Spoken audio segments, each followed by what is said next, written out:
Spoiled brat जो होता है, बिगड़ी हुई बच्ची। अब आप थोड़ा-सा मरियम को मरियम ना कहें, आप मरियम को डॉक्टर मरियम कहें। मरियम नवाज़ साहिबा जो है डॉक्टर मरियम नवाज़ है, तो थोड़ा-सा आप हल्का ले रहे थे वक़ार इसके पहले। आपको पता है कि इमरान को क्या किसने निकाला है, आपको पता है जिसके का किसने निकाला है। ये जो मुनाफ़िक़त है ना हमारी सोसाइटी में, ये सबसे ज़्यादा कूट-कूट के इनमें भरी हुई है। अब किन में भरी हुई है मैं नहीं बता रही। मुझे नहीं पता, पहले तो इनका एक प्रोडक्शन हाउस था, ऑडियो वीडियो जो है वो अपने पास रखती थी, वीडियोज़ बनाती थी। तो अब अगर ये नया काम ये शुरू कर रही है, इसलिए जो सोशल मीडिया पे या ट्विटर पे जो गंदी से गंदी ज़बान होती ना, अगर किसी ने पीटीआई के लिए या उनके लीडर्स के इस्तेमाल किया है, तो ऊपर लिखा हुआ आया होगा कि मरियम नवाज फॉलोज। ये ज़रूर ये ट्रेडमार्क है। पूरी खबर थी ना, उसके नीचे लिखा हुआ था कि जो दिफाई इदारे हैं, उनकी 1 माह की सैलरीज और दीगर अखराजात एडवांस में दे दिए। आप फौज में क्यों नहीं गए वकार? ये कर लिया गया है और अदलिया पे इंतहा से ज्यादा प्रेशर है कि जी इलेक्शंस का अनाउंस आपने नहीं करवाने, इलेक्शंस आपने नहीं होने देने। हमें जमहूरिया पाकिस्तान से मैं हूं वकार बका और इस वक्त मेरे साथ मौजूद हैं मुमताज हाफी नादिया मिर्जा। मैडम बहुत शुक्रिया आपके कीमती वक्त का। Always pleasure to host you. इस वक्त मैडम ट्विटर पे चल रहा है और उस ट्रेंड में मरियम नवाज को स्पॉइल्ड ब्रैट कहा जाता है, मरियम को बाजवा की लाडली और फिर बिगड़ी खातून भी कहा जा रहा है। ये ट्रेंड क्यों चलाए जा रहे हैं और ये स्पॉइल्ड ब्रैट होता क्या है? देखिए स्पॉइल्ड ब्रैट जो होता है वो तो किसी ने बड़ा एक उसका विकिपीडिया पे डाल के उसकी इंग्लिश पे उर्दू भी डाल दी, बिगड़ी हुई बच्ची। बट देखिए उससे आगे निकल जाए ना, अब आप थोड़ा-सा मरियम को मरियम ना कहें, आप मरियम को डॉक्टर मरियम कहें। अब ये मुझसे अगर आप पूछेंगे कि क्यों? तो मरियम साहबा ने कहा है कि मेरा जो मास्टर्स है वो इंग्लिश लिटरेचर में है और जो मैंने पीएचडी किया है तो वो मैंने पॉलिटिक्स में किया है। तो फिर आप ज़रा यहाँ से काम लें, और मरियम नवाज़ साहिबा जो है वो डॉक्टर मरियम नवाज़ है। तो थोड़ा-सा आप हल्का ले रहे थे वक़ार इसके पहले, हाँ?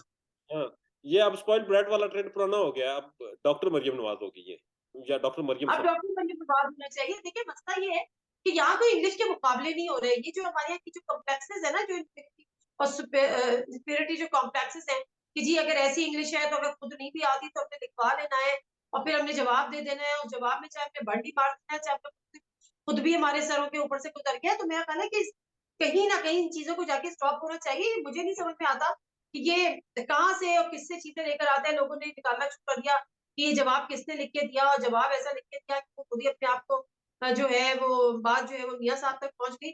मेरा ख्याल है कि यहाँ पे स्टॉप कर दें। लेकिन मरीम साहबा, मुझे एक और बात समझ में नहीं आती। किसी ने कभी देखा है कि इमरान खान साहब ने कभी किसी के ट्वीट पे रिप्लाई किया हो?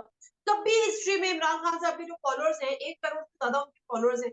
कभी ऐसा 1 करोड़ 40 पता नहीं कितने, कभी ऐसा हुआ है कि इमरान खान ने बिलावल भूट्टो की ट्वीट पे जवाब दिया हो या कमेंट किया हो या मरियम की ट्वीट पे कोई कमेंट किया है?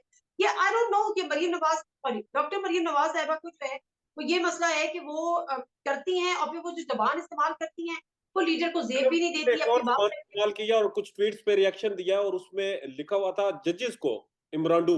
अब इमरांडू का क्या तर्जुमा है और ये क्या है और ये किस लेवल की ज़ुबान है? ये डॉक्टर साहिबा की मुँह से तो अच्छी नहीं लगती वैसे। जी, ये देखिए, मैं आपको एक बात बताऊँ वक़ार, ये बड़ी गंदी आपको भी पता है, मुझे भी पता है, मैं आम ज़िंदगी में मैंने तो ज़ाहिर है किसी ने कम से कम मैंने इस्तेमाल नहीं करी, सोच नहीं सकते। मगर आपको पता है कि इमरान को क्या किसने निकाला है, आपको पता है यूपीए का किसने निकाला है। फिर वो लोग जो इखलाकियात के ऊपर जाके दर्जे पे बैठ जाते हैं, और वो कहते हैं कि जो पीटीआई वाले जो है ना, वो बड़े लुच्चे लफंगे हैं, क्योंकि वो बड़ी गंदी ज़बान इस्तेमाल करते हैं, ख़वातीन के लिए बड़ी गंदी ज़बान इस्तेमाल करते हैं, लोगों को बड़ी गंदा ट्रोल करते हैं। आप उनके लिए जो ज़ुबान इस्तेमाल करते हैं, जिस तरह से आपने अभी ब्रांडों की बात की, आपने और फिर जो जूतियाँ इस्तेमाल किया जाता है, तो ये जो मुनाफ़िक़त है ना हमारी सोसाइटी में, ये सबसे ज़्यादा कूट-कूट के इनमें भरी हुई है। अब किन में भरी हुई है मैं नहीं बता रही। अच्छा मैडम, मरियम नवाज की डॉक्टर मरियम की एक और स्टेटमेंट आई और उन्होंने कहा कि आप लोग सोशल मीडिया बनाएं, टिकटॉक बनाएं और इन अकाउंट्स पे आप शुरू कर दें अपना काम। तो ये काम कौन सा शुरू करवा रही हैं?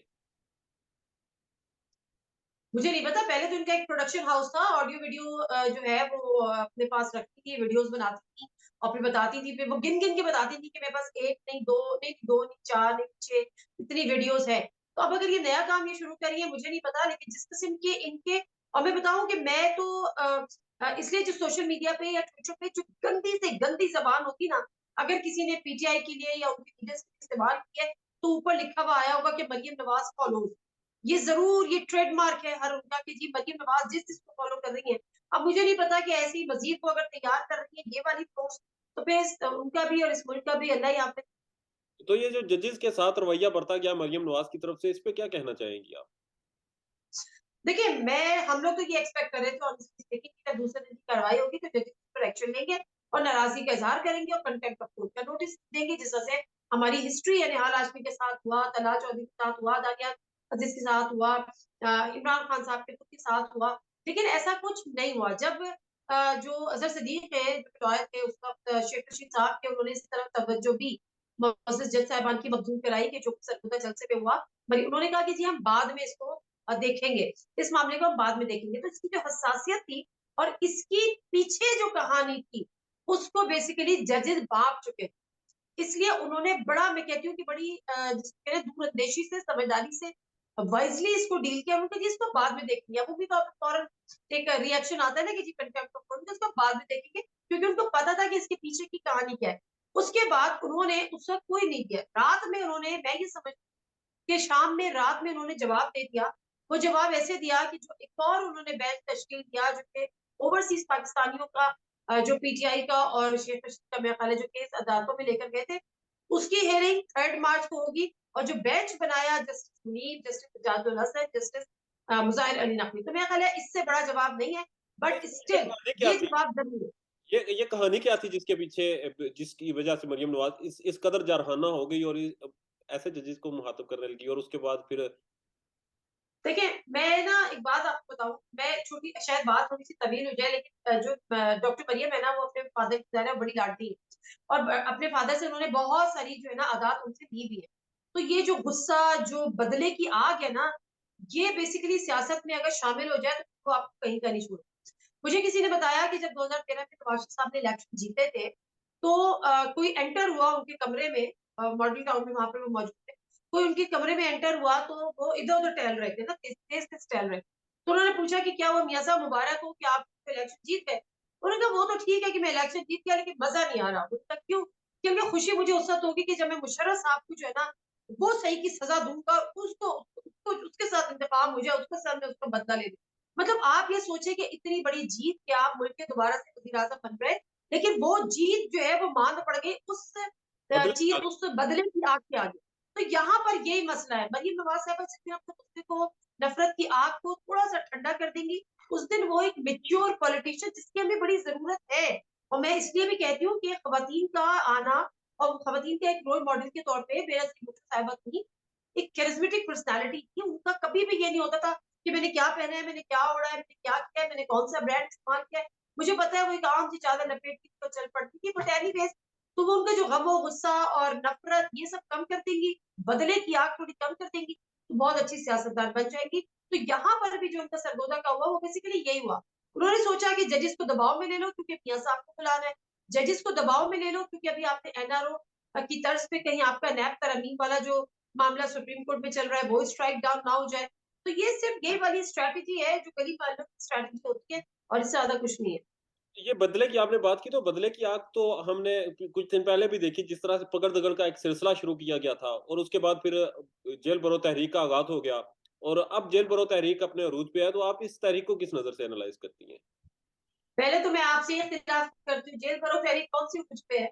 मतलब मैं तो हैरान रह गई खैबर पख्तूनख्वा को देखकर कि खैबर पख्तूनख्वा में मैं एक दिन पहले व्लॉग करती हूँ कि अब पेशावर में दमादम मस्त कलंदर होगा, हमारे पश्तून भाई जोश, जज़्बा जब वो इस्लामाबाद आते थे तो वो जो करते थे वहाँ तो भाई उन्होंने जो है वो गाड़ियों तक जा-जा के सेल्फी ली और फिर वापस अपने घरों को चले गए। देखिए असल मसला लीडरशिप है। मैं हुँ, पहले दिन से ये बात कह रही हूँ, I am very much convinced कि इमरान खान साहब को सबसे पहले सड़कों पे आना होगा और अगर वो सड़कों पे बवजह अपने हेल्थ इश्यू नहीं आ सकते तो फिर ये तहरीक अनाउंस नहीं करनी चाहिए थी। तहरीक उस दिन अनाउंस करनी चाहिए थी हाँ, जिस तो दिन वो सड़कों पे सड़कों पे आके आगे गिरफ्तारी देनी होगी। सड़कों पे आके गिरफ्तारी भी देनी होगी। बिल्कुल देनी होगी। देखिए मैं बेनज़ीर भुट्टो आई थी ना 2007 में, उसके बाद वो नज़रबंद भी हुई, इमरजेंसी भी लगी, सारा कुछ हुआ। लेकिन मैंने और उनको लाइफ थ्रेट्स थी, उनको भी लाइफ थ्रेट्स थी और उसी तरह उन पे हमला हुआ।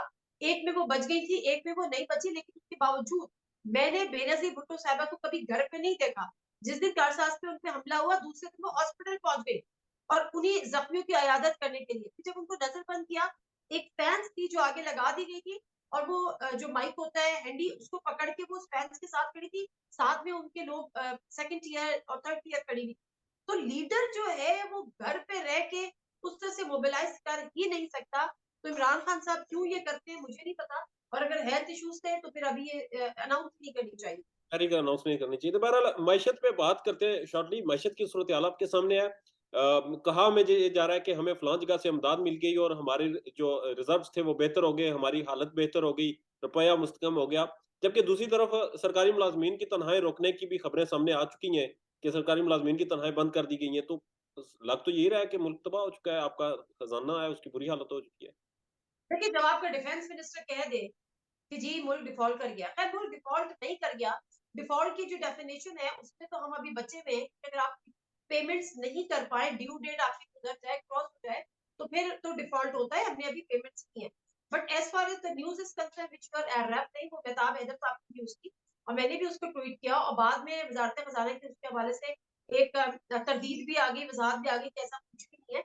बट मैंने अगेन मेहताब हैदर साहब से रब्ता किया, तो मैंने कहा कि मैं स्टैंड करता हूँ, मैं स्टैंड बाय करता हूँ अपनी इस खबर पर, क्योंकि मैंने कई जरियों से चेक भी कराया, इन मैंने पर रद्द मालूम भी करेंगे किया। ना, क्योंकि देखिए आपको ये बात छुपानी है, इस पे पर्दा डालना है कि आपके पास पैसे नहीं देखिए रहता। देखिए नहीं, एक लाइन आप मिस कर गए वकार।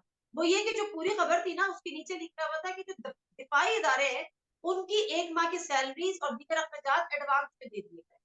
आप फौज में क्यों नहीं गए वकार? मुझे जाना चाहिए था वैसे, तनख्वाहें वहीं पे मिलती आपको जाना चाहिए। एग्ज़ैक्टली।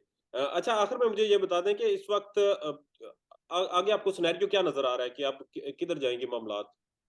ये जो तहरीक शुरू हुई है और बाकी इंतकामी कार्रवाइयाँ हुई हैं, हुकूमत का जो जरहाना अंदाज़ था, और मरियम नवाज़ को कहा ये जा रहा है कि पीछे कोई और स्टोरी भी थी ये सारा कुछ कहने में, तो आखिर में क्या आपको लगता है क्या? देखिए हालात जो है ना वो बड़ा अजीब तकलीफ के हो चुके हैं, बड़े हसास और बड़े मुझे ऐसा लगता है कि बड़े गंभीर हो गए, बड़े हसास हो गए, क्योंकि ये जो मामला है ना, ये जो सिर्फ इलेक्शन की हद तक, ये जो जो 9 रुकनी बेंच बनी, फिर वो फुल कोर्ट पे हो रहा है, फिर 2 जजेस ना हो, ये जो मामला है यहाँ पे जाके ये रुकेगा नहीं। इसको जो पीएमएलएन उसके इत्तेहादी पूरा पूरा इस्तेमाल करेंगे, क्योंकि देखिए एस्टेब्लिशमेंट का तो रोल हमारी सियासत में खुलकर है। वो तो खुद कहती रहती है, वो ये कहती है कि 29 नवंबर से नहीं है, तो 29 नवंबर के बाद 6 महीने गुजर जाए हम वो भी देख लेंगे, नहीं होंगे तो बहुत अच्छी बात है, होंगे तो फिर हम की बात कर रहे होंगे।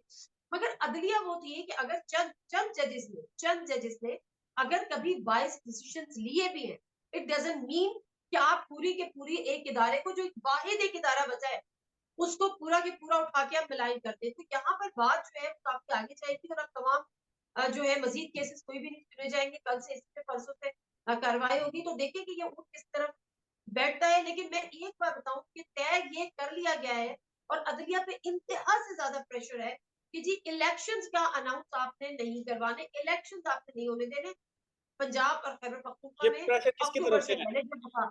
ये जजेस पर प्रेशर किसकी तरफ से है? गवर्नमेंट की तरफ से? जी जी गवर्नमेंट की तरफ मैं डाल रही हूँ। एग्ज़ैक्टली, बहुत